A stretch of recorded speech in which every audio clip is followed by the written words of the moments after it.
Welcome back friends. दोस्तों, बिना time waste किए आज की इस वीडियो का पार्ट 3 शुरू करते हैं। पार्ट 2 मैंने पहले से बना दिया आर्टिकल 15 के ऊपर, part 1 and part 2। These parts are already uploaded and you can also get from my play list of the constitutional law lectures and Indian polity lectures series.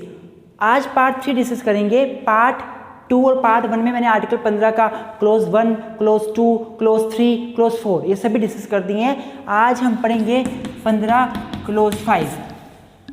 तो मेरे दोस्तों, अगर आपने अभी तक वो दोनों पार्ट्स नहीं देखे हैं, पहले वो पार्ट्स देखिए, उसके बाद यहाँ पे आइए तो आपको अच्छे से समझ आएगा कि मैं क्या बोलना चाहता हूँ। तो मेरे दोस्तों देखिए, मैंने आपको पहले कहा था जब कॉन्स्टिट्यूशन बना था उस टाइम 15 में बस 3 क्लोज थे, क्लोज 1, क्लोज 2, क्लोज 3 क्लोज थे। पहले अमेंडमेंट के जरिए क्लोज 4 ऐड हुआ और हमारा 93rd कॉन्स्टिट्यूशनल अमेंडमेंट एक्ट के जरिए 2005 में, जो कि 2006 में इफेक्ट में आई थी अमेंडमेंट, इसके जरिए पार्ट 15 क्लोज 5 ऐड हुआ आर्टिकल 15 में 93rd अमेंडमेंट के जरिए। दोस्तों, ये अमेंडमेंट लाने के पीछे रीज़न क्या था मैं बता देता हूँ। हुआ क्या था, एक केस हुआ था PA Inamdar case, PA Inamdar versus state of Maharashtra. एक केस हुआ था PA Inamdar versus state of Maharashtra 2005 में। और इस केस में क्या बोला गया था, इस केस में सुप्रीम कोर्ट ने बोला था कि जो स्टेट है वो अपनी रिजर्वेशन पॉलिसी, जो उसे राइट मिला है वो रिजर्वेशन दे सकता है 15(4) के अंडर, वो रिजर्वेशन पॉलिसी वो उन कॉलेजेस में, उन स्कूल्स में, उन इंस्टीट्यूशंस में एप्लीकेबल नहीं कर सकता जो unaided minority, non minority institution हो। मतलब कि स्टेट में, कंट्री में जो भी अनएडेड जिनको स्टेट एड नहीं कर रहा, फाइनेंस नहीं दे रहा, जो अनएडेड एजुकेशनल इंस्टीट्यूशंस हैं, चाहे वो माइनॉरिटी हैं चाहे वो नॉन माइनॉरिटी हैं, उन पे स्टेट अपनी रिजर्वेशन पॉलिसी एप्लीकेबल नहीं कर सकता।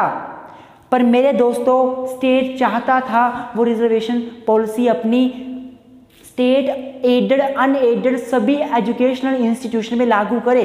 अगर स्टेट रिजर्वेशन देती है तो जो स्टेट के अंडर एजुकेशनल इंस्टीट्यूशन है उसको दे ही दे, उसमें तो रिजर्वेशन दे ही जाए। जो स्टेट के अंडर नहीं है उनको भी स्टेट की रिजर्वेशन पॉलिसी को फॉलो करना पड़े। इसी कारण इस जजमेंट को ओवर रूल करने के लिए, जजमेंट के इफेक्ट को ख़त्म करने के लिए हमारे पार्लियामेंट ने 2005 में 93rd अमेंडमेंट पास करी और इस अमेंडमेंट के जरिए 15(4) ऐड किया, 15(5) ऐड किया। क्या बोलता है 15(5)? बेयर लैंग्वेज बता देता हूँ क्या बोलता है। Nothing in this article, nothing in this article 15 में, ना तो कुछ 15 में, and nothing in the article 19, in the article 19 clause 1 clause sub clause G, nothing in article 15(5) and article 19 clause 1 clause G shall prevent the state from making any special provisions for the advancement of socially educationally backward classes of citizens or for the SCs and STs for special provision relating to their admission to educational institutions, including the private educational institution, whether aided or unaided by the state, other than minority educational institution as referred under Article 30 Clause 1। क्या लिखा हुआ है, क्या लिखा हुआ है कि जो स्टेट है वो सोशली एजुकेशनली बैकवर्ड क्लासेस के लिए, एससीज एसटी के लिए स्पेशल प्रोविज़न बना सकता है एडमिशन के संदर्भ में, कॉलेजेस में एडमिशन लेने के संदर्भ में। और आर्टिकल 15 और आर्टिकल 19(1) स्टेट को रोकेगा नहीं ये करने से। Nothing in article 15 nor in article 19(1) shall prevent the state from making the special provision with respect to admission in educational institution for SC ST for socially educationally backward classes। ना तो state को ये article नहीं रोकेंगे किसमें reservation की policy लाने के लिए, एजुकेशनल इंस्टीट्यूशंस में, चाहे वो फिर एडेड हों चाहे वो फिर एडेड हों, चाहे वो फिर नॉन एडेड हों, चाहे स्टेट उनको एड देती है चाहे नहीं देती है। लेकिन लास्ट में बोला गया है other than educational institution which are minority educational institution under article 30। Article 30 जो है, आर्टिकल 30 जो है वो माइनॉरिटीज़ को राइट देता है। 29-30 माइनॉरिटीज़ के राइट की बात करता है। तो यहाँ बोला गया है कि भाई माइनॉरिटीज़ के जो इंस्टीट्यूशन है उनको छोड़ दो, उनमें हम रिजर्वेशन पॉलिसी नहीं लाएंगे, कोई बात नहीं। लेकिन जो बाकी एजुकेशनल इंस्टीट्यूशन है जो माइनॉरिटीज़ के अंडर नहीं आते, उनमें स्टेट अपनी रिजर्वेशन पॉलिसी ला सकती है। ना तो आर्टिकल 19 रोक सकता है स्टेट को, और ना ही आर्टिकल 15 रोक सकता है। 19(1)(g) रोक सकता है, ना ही 15 रोक सकता है। यहाँ आर्टिकल 19(1)(g) का जिक्र क्यों हुआ? आर्टिकल 15 का हम समझ गए। 15 बोलता है भेदभाव नहीं करना, स्टेट कर सकती है, कोई दिक्कत नहीं है। 19(1)(g) क्या बोलता है? 19(1)(g) क्या बोलता है? देखो 19(1)(g) क्या बोलता है कि जितने भी सिटीजन्स हैं हमारी कंट्री के, सभी के पास फंडामेंटल राइट है अपना बिजनेस करने का, अपना ट्रेड करने का, अपना प्रोफेशन कोई चूज़ करने का। सभी के पास फंडामेंटल राइट है बिजनेस, ट्रेड, प्रोफेशन करने का।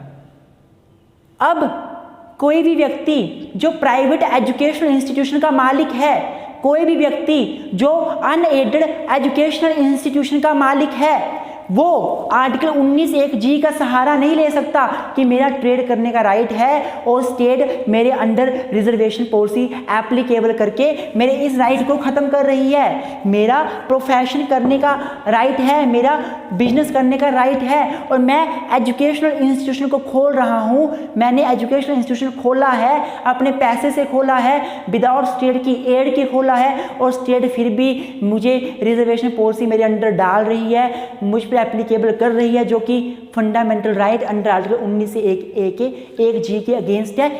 नहीं बोल सकते। आर्टिकल 15(5) साफ बोलता है, ना तो आर्टिकल 19(1)(g) रोकेगा और ना आर्टिकल 15 रोकेगा स्टेट को एजुकेशनल इंस्टीट्यूशन में रिजर्वेशन देने से, चाहे वो फिर एडेड एजुकेशनल इंस्टीट्यूशन हो चाहे अनएडेड एजुकेशनल इंस्टीट्यूशन हो, except the minorities institution. Students PA Inamdar वशिष्ठ महाराष्ट्र में यही हुआ था। इस केस में जब स्टेट गवर्नमेंट ने ऐसा किया था कि रिजर्वेशन पॉलिसी जो थी वो अनएडेड एजुकेशनल इंस्टीट्यूशंस पे एप्लीकेबल कर दी थी, तो अनएडेड एजुकेशनल इंस्टीट्यूशंस ने आर्टिकल 19(1)(g) का सहारा लिया था। उन्होंने कहा था हमारा बिजनेस करने का राइट है और स्टेट हमारे राइट में इंटरफेयर कर रही है, इसका सहारा लिया गया था। इसीलिए आर्टिकल 19(1)(g) को स्पेसिफिकली मेंशन कर दिया गया वहां पर, जब 93rd अमेंडमेंट 2005 में पास की गई। तो पीए ईमानदार के केस को ख़त्म करने के लिए, ओवर रूल करने के लिए, इसके इफेक्ट को ख़त्म करने के लिए 15(5) आया था, और 15(5) आने से क्या हुआ, अब जो स्टेट है वो एजुकेशनल इंस्टीट्यूशन में रिजर्वेशन दे सकती है, चाहे वो एडेड एजुकेशनल इंस्टीट्यूशंस हो चाहे वो अनएडेड एजुकेशनल इंस्टीट्यूशंस हो। ये तो 15(5) की बात रही। अब 15(6) क्या है? 15(6) क्या है मेरे दोस्तों? 15(6) क्या है? देखो अभी रिसेंटली 2018 में 103वां कॉन्स्टिट्यूशनल अमेंडमेंट पास हुआ है, 1/3 कॉन्स्टिट्यूशनल अमेंडमेंट एक्ट 2018। तो ये जो 1/3 कॉन्स्टिट्यूशनल अमेंडमेंट एक्ट है, इसको पास कर अभी रिसेंटली बीजेपी गवर्नमेंट ने क्या किया है, इकोनॉमिक वीकर सेक्शन ऑफ जो सोसाइटी के हैं, जो जनरल कैटेगरीज में आते हैं, SC ST में नहीं आते, और वो जनरल में हैं लेकिन वो इकोनॉमिकली वीक है, वो पुअर हैं, उनको 10% का रिजर्वेशन कोटा दिया गया है। तो वो कैसे दिया गया है? वो 15(5) एंड 16(6) को ऐड कर दिया गया है, 103rd कॉन्स्टिट्यूशनल अमेंडमेंट एक्ट को ला कर दिया गया है। हुआ क्या, 103वां कॉन्स्टिट्यूशनल अमेंडमेंट एक्ट पास किया गया 2018 में, और इस एक्ट को पास कर 15(6) लाया गया। 15(6) लाया गया हमारे कॉन्स्टिट्यूशन में। क्या बोलता है 15(6)? एक बार बेयर लैंग्वेज देख लेते हैं मेरे दोस्तों, क्या बोलता है 15(6)? 15(6) बोलता है कि नथिंग इन दिस आर्टिकल मतलब आर्टिकल 15, ना तो article 15 and NOR article 19(1)(g, ना ही article 19(1)(g। Nothing in this article nor article 19(1)(g shall prevent और आर्टिकल 29(2) भी है।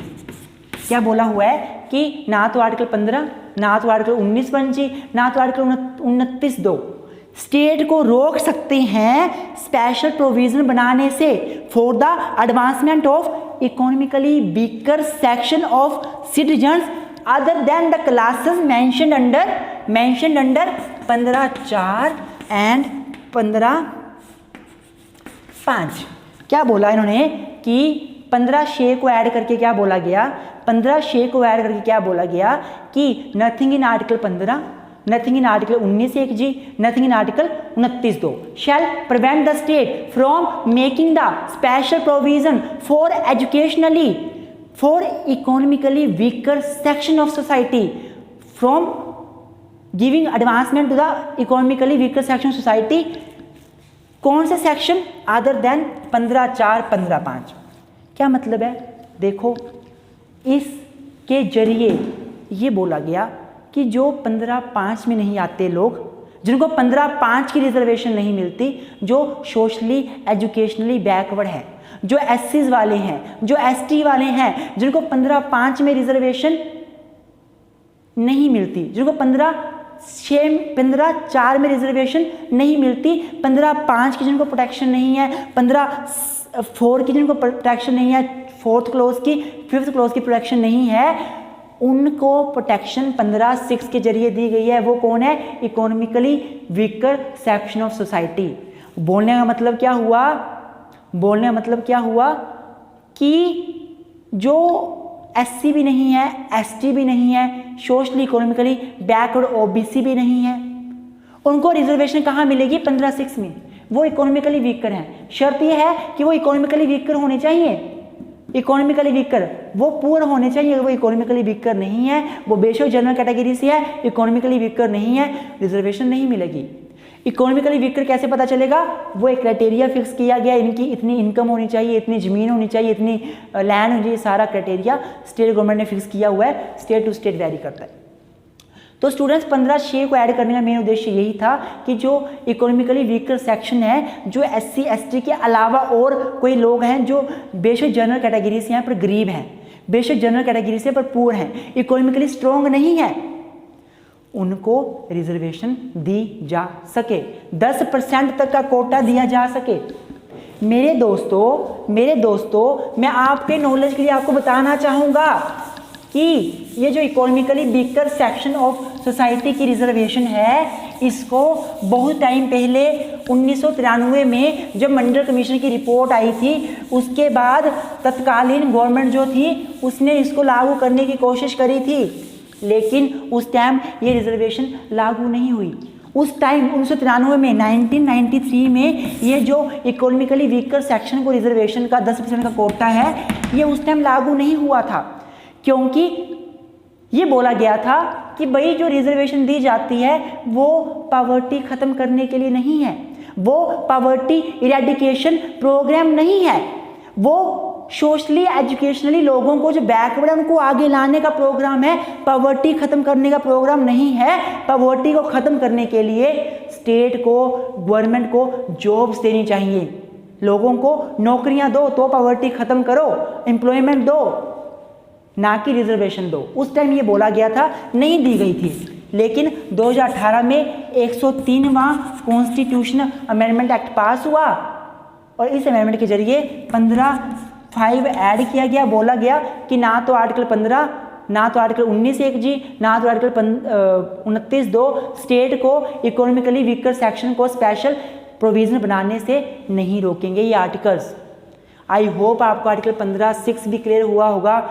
मेरे दोस्तों, इसी के साथ मेरी इस पूरे पार्ट्स का पूरे वीडियो ख़त्म होती है। पार्ट 1, पार्ट 2, पार्ट 3, पार्ट 1 में मैंने क्लोज 1 2 3 डिस्कस किए, पार्ट 2 में मैंने क्लोज 4 अच्छे से डिस्कस किया, पूरे लैंडमार्क केसेस देखे, पार्ट 3 में मैंने क्लोज 5 क्लोज 6 डिस्कस किया with the landmark cases of PA Inamdar other some relevant points. I hope you get all this things. I hope आपको ये सब कुछ ईजिली समझ आया होगा, आर्टिकल 15 आपका बिल्कुल क्लियर हो गया होगा। फिर भी आपको कोई कन्फ्यूजन है, let me know, please tell me in the comment box, please ask me any question if you have, so that I can assist you। इसके साथ मेरी वीडियो समाप्त होती है। मैं आशा करता हूँ आपको मेरी वीडियो जरूर पसंद आई होगी। अगर वीडियो पसंद आए तो लाइक जरूर करें, मेरे चैनल को सब्सक्राइब जरूर करें, वो ना भूलें, अपने दोस्तों के साथ वीडियो जरूर शेयर करें। इसके साथ